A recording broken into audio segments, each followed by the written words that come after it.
Olá amigos primatas, aqui é mais um vídeo meu aqui no YouTube. Hoje eu gostaria de tratar de um tema bastante polêmico, mas também muito interessante, que é sobre a questão do nazismo, né? A formação do nazismo, a influência do nazismo na sociedade, não só como ele influenciou a Alemanha, como influenciou também, teve em outros países, né? Você pega a Itália, né? Teve o fascismo, Mussolini, né? Que inspirados nas ideias de Hitler, no nazismo. É bom lembrar que essa questão do nazismo, essas ideias já eram bem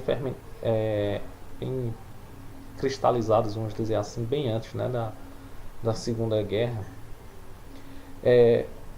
Dá uma explicação rápida aqui. O pessoal comete muito erro de dizer que Charles Darwin foi o criador da teoria da evolução. Charles Darwin nunca criou a teoria da evolução. Charles Darwin falava da seleção natural, da mutação genética e que o ser humano tem um ancestral comum com os outros animais e existem aqueles mais próximos, né, como o chimpanzé, que tem um ancestral comum mais próximo, né, do homem do que outros animais. Mas ele nunca falou que o homem evoluiu do macaco, né, como muitas vezes é ensinado, e nem pregou a superioridade racial. Pelo contrário, né, se você ler aquele livro, os livros dele, A Origem da Espécie, ele coloca-se bastante contra, né, a questão do preconceito racial. Mas o filho de Darwin, Leonard Darwin, foi um dos, junto com o primeiro-ministro William Churchill da Inglaterra, que começou a disseminar na Europa essas ideias, né, da eutanásia, da superioridade racial de um grupo étnico sobre outro. E na Alemanha e na Áustria tinha um ambiente muito favorável contra várias minorias, né? Ciganos, judeus, né? Principalmente contra os judeus, né? Que é aquela questão que os judeus queriam dominar o mundo, eram os donos dos bancos, os judeus traziam azar e tudo mais. Enfim, todo um tipo de crendice. Então, né, o que deu o antes e o depois do nazismo, né? O Adolf Hitler, ele foi um camarada que cresceu em um ambiente totalmente racista, né? Que já fomentava essas ideias contra os grupos étnicos, contra negros, ciganos, judeus, pessoas com deficiências físicas ou mentais, tratadas como inferior, né? E que não eram seres evoluídos. Então ele cresceu nesse ambiente. Um livro muito bom para se trabalhar sobre esse tema é um livro, eu fiz a leitura dele. Tem vários historiadores nesse livro, dando seus pontos de vista, suas pesquisas, jornalistas da época, jornalistas atuais, jornalistas realmente de verdade, que fazem uma pesquisa realmente, sem ser uma pesquisa sensacionalista. Esse livro aqui é Aventuras na História, tá aqui. Nazismo, as grandes reportagens. É um livro muito bom porque ele traz de forma muito didática e precisa, não só a Segunda Guerra, mas antes dela, como se originou as ideias nazistas e tudo mais. Como eu disse, Darwin não pregou nunca essa ideia da evolução, ele pregou uma seleção natural, mas os, entre aspas, né, darwinistas pregavam essa ideia da evolução, né, de que um grupo étnico era superior a outro. E essa ideia começou sendo se espalhada pelo mundo. Aí veio na Alemanha, na Áustria, né, o nazismo, foi para a Itália o fascismo, mas antes disso já era trabalhada na Inglaterra, como eu já citei, Leonard Darwin, o filho de Darwin, acabou manipulando as ideias do pai e trabalhou junto com o primeiro-ministro britânico, William Churchill, e começou a disseminar essas ideias na Europa, né? E na Europa, só que no caso na Alemanha foi onde se destacou mais esse trabalho, experimentos humanos, né? No caso da Alemanha, por exemplo, os presos políticos, né, eram principalmente os judeus nos campos de concentração, os ciganos, eram tratados como ratos de laboratório para tratar quais os medicamentos que deveriam ser usados para determinadas doenças, quais armas biológicas que deveriam ser usadas. houve um sequestro de judeus muito grandes. Ameaçava-se, era uma disseminada na mídia da época, né? E tem Goebbels, que era o ministro da propaganda nazista, que era o disseminador de que os judeus queriam tomar os empregos dos alemães e tudo, sendo que os judeus não davam que 4% da população alemã na época, no caso, e queriam tomar os empregos deles não só no comércio, mas na área da medicina, sendo que os judeus eram uma minoria na população alemã. E teve todo aquele massacre, aqueles campos de concentração. Agora, é bom lembrar que em algumas cidades alemãs, muitas mulheres e muitos homens casados com judeus, com judias, quando fizeram uma pressão popular muito forte contra o governo recuou e acabou, né, sendo forçado a liberar essas pessoas dos campos de concentração. É bom lembrar disso. Entretanto, não foi em todas as cidades da Alemanha e da Áustria que isso ocorreu, né? Na grande maioria, o governo conseguiu realmente propagar suas ideias e influenciou bastante a população da época contra esse ódio racial. E foi aí onde gerou a guerra, e essa guerra na realidade foi somente uma disputa de poder. Se você se interessar e ler essa coleção, né, da revista Aventuras na História, começando por esse livro, Nazismo, as grandes reportagens, você vai ver que quando terminou a Segunda Guerra, houve uma disputa muito grande entre Estados Unidos, Inglaterra, Rússia, na busca desses cientistas, né, que trabalharam para a Alemanha nazista, os cientistas da eutanásia, né. Inclusive, o conhecido Anjo da Morte, Joseph Mengele, veio para cá, para o Brasil. Ele morreu no Brasil e não sofreu nenhuma punição, né. Não teve uma pena de morte por crimes de guerra, né? Morreu de velho mesmo, quer dizer, não teve uma punição. Os países aliados, eles disputavam ferozmente, eles fizeram uma divisão aqui entre os cientistas nazistas, perdão. Muitos foram para a Rússia, outros para os Estados Unidos, outros para a Inglaterra. E Joseph Mengele, como eu já citei, veio morrer aqui no Brasil. É bom lembrar também que o governo brasileiro era dividido, né? O governo brasileiro, na época de Getúlio Vargas, boa parte do governo brasileiro estava com os aliados, né, os Estados Unidos, né, Inglaterra, França, né, posteriormente a Rússia, depois que o trato, que Hitler quebrou o pacto de não invasão à Rússia, a Rússia se aliou aos países ocidentais contra a Alemanha. Mas também tinha líderes, né, do governo brasileiro apoiando fortemente Hitler, né, financiando. Até os países da Europa que eram tidos como neutros, é descoberto que eles financiaram o nazismo, e também tiveram ajuda do governo alemão, do governo italiano, né, de Mussolini e Hitler, para poder conter a população da época e impor seu regime autoritário, né? No caso, por exemplo, de Espanha e Portugal, né? Na ditadura de Franco na Espanha e de Salazar em Portugal. Hoje a gente ainda vê um pouco dessa influência. Ainda hoje existem pessoas, né, com algum problema, porque eu acho que só com um problema na cabeça para ainda se quererem se intitular neonazistas, né? Mas é uma influência que existe hoje. Tem dois filmes muito bons que trabalham essa questão do nazismo. Um de forma humorística, de como as pessoas podem ser influenciadas sim pelo nazismo. Por isso que é bom a gente estar sempre atento, principalmente quem é estudante de história, né, filosofia, história principalmente, está sempre estudando bastante, formar o seu senso crítico, estudar mesmo, ler bastante sobre o que aconteceu realmente naquela época, quais as ideias que eram disseminadas, para evitar de ser influenciado. Todos nós corremos esse risco. Porém, quanto mais você tiver um senso crítico formado, menor a tendência de você ser influenciado por ideologias impregnadas pela mídia ou por algum líder carismático, enfim. Também tem outro filme antigo, mas que é baseado em fatos reais, né, que é A Onda, né?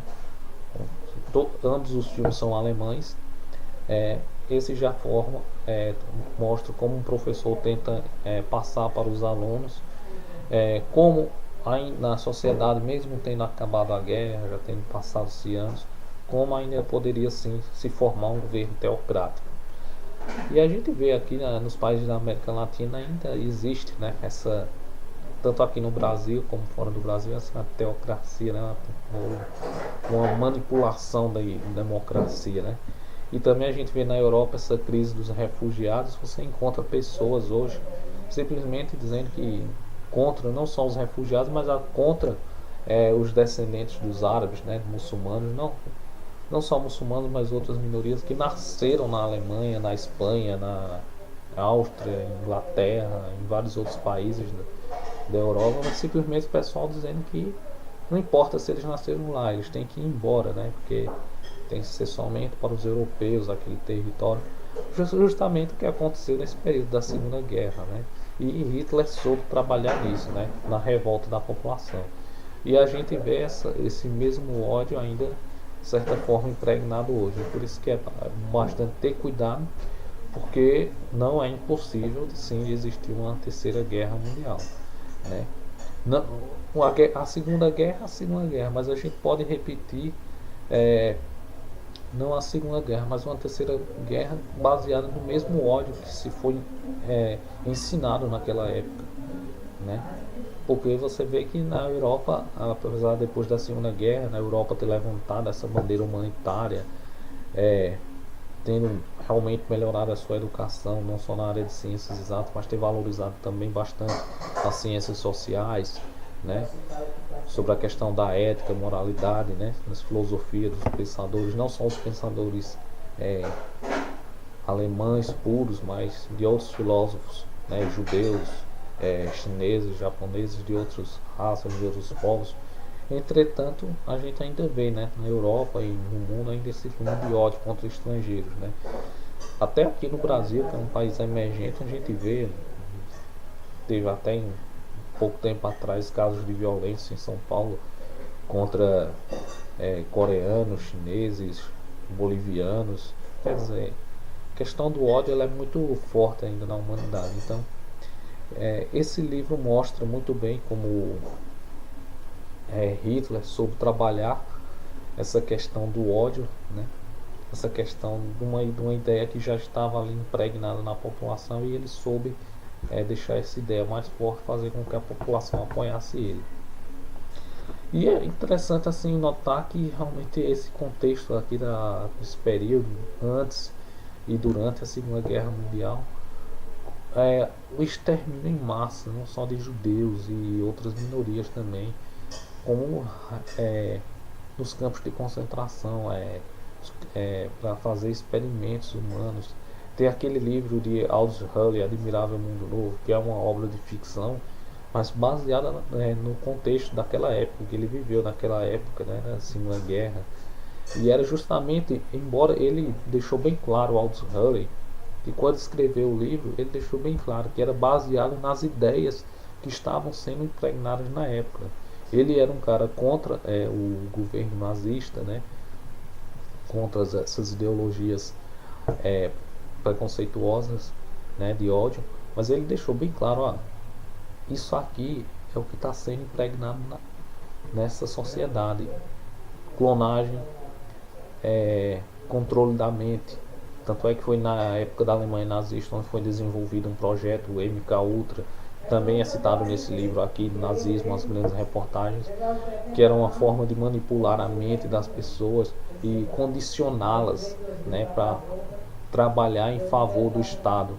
Então houve uma série de experimentos físicos e mentais trabalhados na Alemanha que posteriormente foram levados a outros países. Os Estados Unidos também, depois da guerra, foi investigado, teve uma crise, até principalmente na década de 80 sobre isso, teve uma investigação muito séria. Na Rússia também teve isso. Então, é algo absurdo que acontece na nossa sociedade, mas que muitas vezes é silenciado. E nós que somos da área de história devemos realmente ser um historiador, pesquisar isso aqui e passar para os alunos, desde o ensino infantil ao ensino superior. Logicamente que você vai mudar a abordagem. A abordagem que você utiliza no ensino superior não vai ser a mesma que você vai utilizar no ensino infantil, mas você tem que passar isso, para que as pessoas saibam realmente o que aconteceu e não omitir a história, omitir os fatos. Tem um vídeo também muito bom que eu recomendaria que vocês assistissem, é do Pirula. Eu não vou falar muito sobre ele, inclusive recomendo que se inscrevam no canal do Pirula. É um vídeo do Pirula que se chamará Questão Palestina, que infelizmente esse contexto de ódio não fica restrito somente aos europeus, né? Os judeus também, quando queriam formar o seu Estado judeus, também fizeram uma propagação de ódios contra os palestinos que habitavam ali na região e criaram, né, algo semelhante ao nazismo, uma ideologia nacionalista judia que era o chamado sionismo, né, que queria dizer que a terra era dos judeus e que os palestinos tinham que sair de lá, quando poderiam, né, sei lá, formar um estado multicultural, né, judeu e palestino. Eu não vou discorrer muito isso porque nesse vídeo do Pirula, a questão palestina, ele fala bem mais detalhado sobre isso. Eu recomendo que vocês assistam o vídeo, se inscrevam no canal dele. Mas é bom, é como o que eu quero dizer é o seguinte, que tanto na Alemanha trouxe essa questão do nazismo, do fascismo, como teve em Israel, né, essa questão do sionismo. Aí teve o Japão, a invasão à China, o ódio dos japoneses aos chineses, aquela propagação do ódio, da superioridade japonesa na época da Segunda Guerra. Enfim, nos Estados Unidos teve o apartheid, na África do Sul contra o ódio racial aos negros, na Índia o sistema de castas que o governo está combatendo agora, né? Mas ainda existe essa influência, né, desse ódio, dessa propagação desse sistema de castas. Essa questão de ódio, de preconceito, de superioridade racial está presente em todas as culturas humanas. Então o que eu quero é que, como historiadores, a gente passe isso para os estudantes, para formar um senso crítico nos estudantes, para que eles saibam que ninguém é superior a ninguém. Se você é melhor que alguém em alguma coisa, mas aquela pessoa vai ser melhor que você em outra. Então nós temos que propagar uma educação, não uma educação massificada, mas uma educação humanitária, de senso crítico. Isso em todas as culturas. Você tem que adaptar a sua pedagogia a cada cultura, mas sempre colocar essa questão humanitária. E mostrar que ódio, racismo, preconceito ideológico, filosófico, religioso, racial está presente em todas as culturas. Se nós não tivermos uma educação onde mostre realmente os fatos que aconteceram, onde incentive o aluno a pesquisar, onde incentive realmente o aluno a ler, essas questões vão continuar perpetuando aí na raça humana por mais anos, séculos e mais séculos. Eu espero que o vídeo seja útil, que possa trazer uma luz no fim do túnel sobre essa questão desses preconceitos de gênero, de raça, de cor, de filosófico, científico, enfim. Eu espero que seja útil, que vocês possam compartilhar aí com os amigos de vocês. Cliquem aí que gostei, compartilhem, divulguem aí pelas redes sociais esse vídeo. Eu acho, não só esse meu, mas esse do Pirula, da questão palestina. Eu vou deixar o link aqui embaixo. Compartilhem, divulguem e procurem ler, assistam outros vídeos sobre essa temática e procurem formar o senso crítico de vocês e ensinem isso para os alunos de vocês. Era só isso que eu tinha a dizer. Muito obrigado.